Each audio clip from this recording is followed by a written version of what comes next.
Hello viewers. आज इस video में मैं आपको इंग्लिश के जो बोर्ड एग्जाम्स होते हैं उसके रिगार्डिंग एक टिप्स दूंगी। इन टिप्स को आप फॉलो कीजिएगा ताकि आपको एग्जाम में मार्क्स स्कोर करना इजी हो जाए और अप्रोप्रिएट हो जाए टीचर्स के लिए पेपर चेक करना। अगर आप इन टिप्स को फॉलो करेंगे तो बहुत ही अच्छा रहेगा। तो कुछ मैं आपको टिप्स देती हूँ, प्लीज उनको फॉलो कीजिएगा। ठीक है, तो फर्स्ट टिप हमारी है, जैसे कि जो सेक्शन है हमारा इंग्लिश का, वो डिवाइडेड है 3 पार्ट्स में। यानी कि जो हमारा सेक्शन है इंग्लिश का वो होता है 3 पार्ट्स में डिवाइड है। एग्जाम्स का जो पेपर है वो उनको 3 पार्ट्स में डिवाइड किया गया है ताकि आप अटेम्प्ट कर सके इजीली एंड अप्रोप्रिएटली। 3 पार्ट्स में डिवाइड है। फर्स्ट पार्ट हमारा है रीडिंग यानी कि पढ़ने का। दूसरा पार्ट है हमारा ग्रामर एंड राइटिंग स्किल्स यानी कि जिसमें आपको नोटिस या लेटर्स राइटिंग होंगी। और ग्रामर सेक्शन में ग्रामर मिस्टेक्स या उससे रिलेटेड क्वेश्चन होंगे। और तीसरा सेक्शन है हमारा लिटरेचर टेक्स्ट बुक, यानी कि जो अपने चैप्टर्स पढ़े होंगे, बुक्स पढ़ी होंगी, उससे रिलेटेड हमारे क्वेश्चंस होंगे जिनको आप अटेम्प्ट करना। तो फर्स्ट हमारी टिप्स ये है कि ये सेक्शंस डिवाइड होंगे और हर सेक्शन को आपको अटेम्प्ट करना ही करना है ताकि स्कोर कर सके मार्क्स को। आपको जितना आता है उतना अटेम्प्ट करिएगा प्रॉपरली, छोड़ना कुछ भी नहीं है। जो आता है वो लिखिए, जो नहीं आता उसके लिए स्पेस छोड़ दीजिए शीट पे। अगले सेक्शन पे चले जाइए। अगली सेक्शन में जो आता है बी सेक्शन पे चले जाइए, उसमें जो आता है वो अटेम्प्ट करिए। अगर आपको मान लीजिए 4 क्वेश्चंस हैं, आपको फर्स्ट क्वेश्चन आता है, सेकंड क्वेश्चन आता है, थर्ड क्वेश्चन आता है और फोर्थ क्वेश्चन नहीं आता है, तो प्लीज उसके लिए स्पेस छोड़ दीजिए और नेक्स्ट सेक्शन से यानी कि सेक्शन सी आगे से स्टार्ट करिए।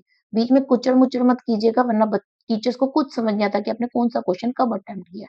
तो प्लीज, एक वीडियो में मैंने आपको बताया भी हुआ है, आप इनसे पिछली वीडियोस में जाएंगे तो आप देखेंगे कि आप आंसर्स कैसे लिखने हैं, डिस्क्राइब कैसे करना है, ताकि टीचर्स के लिए इजी हो सके समझना और मार्क्स स्कोर करना आपके लिए। दूसरी टिप है, चूज द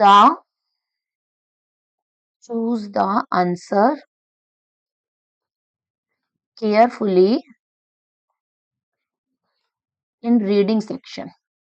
यानी कि जो रीडिंग सेक्शन में क्या होता है, आपके पास कॉम्प्रिहेंशन पैसेज आते हैं, उनको आपको बिल्कुल अच्छे से रीड करना है और जो बेस्ट आंसर्स आपको समझ में आते हैं उसको ही लिखना है।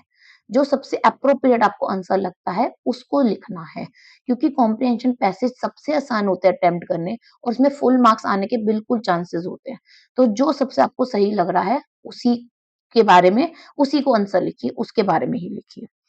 तीसरा है, attempt one section at a time. अभी मैंने आपको ऊपर बताया फर्स्ट पॉइंट में कि एक बारी में एक सेक्शन को अटेम्प्ट करिए, उसमें जितना आता है उसको सारा करिए, जो नहीं आता उसके लिए स्पेस छोड़ दीजिए, फिर आगे बढ़िए, फिर सेकंड सेक्शन पे जाइए, फिर थर्ड सेक्शन पे जाइए, then come back to first section. ऐसे करिए, उसको ऊपर नीचे आंसर्स को ना करें।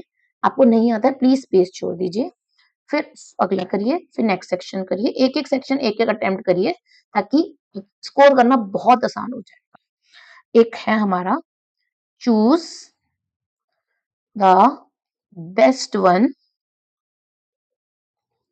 In the choice options. देखिए इंग्लिश के पेपर में क्या होगा, आपको इंटरनल्स ऑप्शंस दी जाएंगे, चॉइसेस दी जाएंगी कि ए अटेम्प्ट करिए या बी अटेम्प्ट करिए, और के आंसर्स होंगे ए और बी, इस तरीके से होंगे क्वेश्चंस के अंदर ही। अगर आप ए अटेम्प्ट अच्छे से आता है या बी अच्छे से आता है, जो सा भी आपको बेस्ट आता है वो अटेम्प्ट करिए। मान लीजिए राइटिंग स्किल में आएगा आपको राइटर लेटर, तो राइटर लेटर में 2 आएंगे, ए और बी। तो जोन सी भी लेटर आप बहुत अच्छे से लिख सकते हैं, ए लिख रहे हो या बी लिख रहे हो, उस अच्छे से डिस्क्राइब कर सकते हो, उसके बारे में बेटर लिख सकते हो, तो वही वाला लेटर लिखने को लीजिएगा। और प्लीज कटिंग मत कीजिएगा ज्यादा, कि ऐसा ना करें कि आपने पहले ए ऑप्शन की लेटर लिखनी शुरू करी, आपको लगा नहीं मुझे तो नहीं आती, आई कट द ऑल और फिर मैं दूसरी स्टार्ट कर देता हूँ। नहीं, पहले आराम से क्वेश्चन को पढ़िए, सोचिए, 1 मिनट लीजिए, उसके बाद ही लेटर लिखना शुरू कीजिएगा। जो लिटरेचर टेक्स्ट बुक में भी ऐसे करना है, जो आपको लगता है कि हाँ, मुझे ये वाला आंसर पता है, उसके बारे में ही लिखिए। थोड़ा टाइम टेक लेके 1 मिनट लीजिए, पढ़िए, सोचिए, फिर करिएगा। जो सबसे बेस्ट आपको चॉइस ऑप्शन में आता है। एंड द लास्ट वन है हमारा रिवीजन। रिवीजन के लिए प्लीज थोड़ा सा टाइम रखिए पेपर के लिए, लास्ट के 5 टू 10 मिनट्स आप बचाइए, रिवीजन करिए। कोई क्वेश्चन बाय चांस बीच में रह गया, उसको अटेम्प्ट करना ट्राई कीजिए। कुछ आपको लगता है कि हाँ आप शायद गलत किया, उसकी रिवीजन करिए। ऐसा ना हो कि आपने क्वेश्चन छोड़ा कि लास्ट में अटेम्प्ट कर लूंगा और वो आपको भूल ही जाए। तो प्लीज आप रिवीजन के लिए 5 टू 10 मिनट्स अपने आखिरी के रखिए, गो थ्रू करिए पूरा पेपर और देखिए कहीं एरर तो नहीं है, कुछ मेंशन करना भूल गए हैं तो इन तो ध्यान करिए। उसके लिए रिवीजन के लिए प्लीज 5 टू 10 मिनट्स आखिरी के जरूर रखिएगा। तो ये आज हमारी इंग्लिश से रिलेटेड टिप्स थी, इनको फॉलो करिए, आपके लिए ही बेस्ट होगा टू स्कोर द मार्क्स। और वीडियोस के लिए आप like and subscribe my page.